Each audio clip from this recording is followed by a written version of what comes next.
지난 라방 때까지만 해도 트럼프와 해리스의 배팅 비율이 1.2배 차이로 더 이상 뒤집기 힘들 정도의 수준이라 말씀드렸었는데, 영상을 정리하는 기준 트럼프 1.72배, 해리스 2.1배로 0.38배 차이로 여전히 트럼프 당선 확률이 높긴 하지만 차이가 많이 좁혀진 상황입니다. 사실 제가 미국 대선과 관련해서 여러 번 영상으로 정리드렸어서 딱히 더 이상 무언가를 설명드리지 않아도 된다고 생각했었는데, 어제부터 꽤 주관적으로 해석된 지지율을 가지고 해석하는 기사와 사람들이 있어서 오늘은 이 부분만 바로잡아 보려 하는데요. 우선 두 후보의 지지율과 당선 확률을 같은 것으로 혼동해선 안 됩니다. 우리나라처럼 모든 표가 합산되어서 승자를 대통령으로 당선시키는 경우야 지지율이 바로미터가 되겠지만, 미국과 같이 주별로 승자승 대결로 가는 곳은 단순 지지율이 아닌 경합주의 지지율로 대통령 당선 여부가 결정된다고 보시면 됩니다. 미국에서 경합주를 7개 정도로 추리고 있는데, 애리조나, 노스캐롤라이나, 네바다, 조지아, 펜실베니아, 미시간, 위스콘신으로 나뉘어집니다.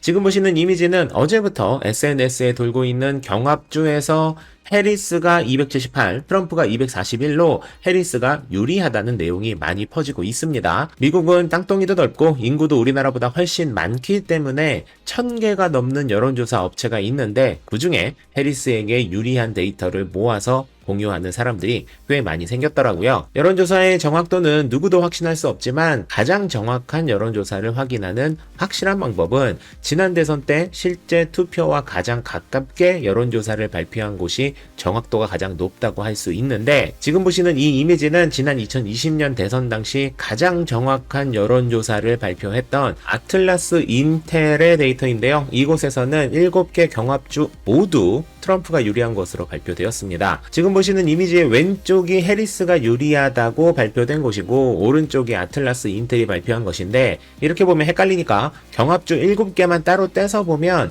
다른 여론조사에서는 4대2로 해리스 승리, 아틀라스 인텔은 0대7로 트럼프의 승리를 점치고 있는 것이죠. 물론 어느 여론조사가 맞는지는 누구도 100% 장담할 수 없지만, 배팅 사이트에서도 여전히 트럼프가 앞서고 있고, 공신력이 있는 여론조사에서는 트럼프의 승리를 점치고 있는 것과, 샤이 트럼프가 여성 투표 동료보다 더 강력할 것으로 예상되는 등 저는 여전히 트럼프 후보의 대통령 당선 확률이 높다고 생각하고 있어요. 그런데 여러분, 저의 생각과는 달리 해리스 후보가 당선된다 해도 너무 크게 걱정하실 필요는 없습니다. 트럼프가 당선이 될 경우 올해는 개떡상 코인 시장으로 마무리가 될 것으로 기대하고 있잖아요. 그런데 반대로 해리스가 당선된다 해서 코인 시장이 반토막이 나는 등의 코인 겨울이 올 확률도 그다지 높지 않다는 것입니다. 제가 3주 전에 정리드렸던 영상에 자세히 말씀드린 바와 같이 트럼프가 당선되면 올 연말까지 비트코인 기준 3배 정도 수익을 기대할 수 있고, 반대로 해리스가 당선된다 해도 올 연말까지 30% 정도의 수익은 충분히 기대할 수 있는 만큼, 지금은 상승 혹은 하락의 상황이 아닌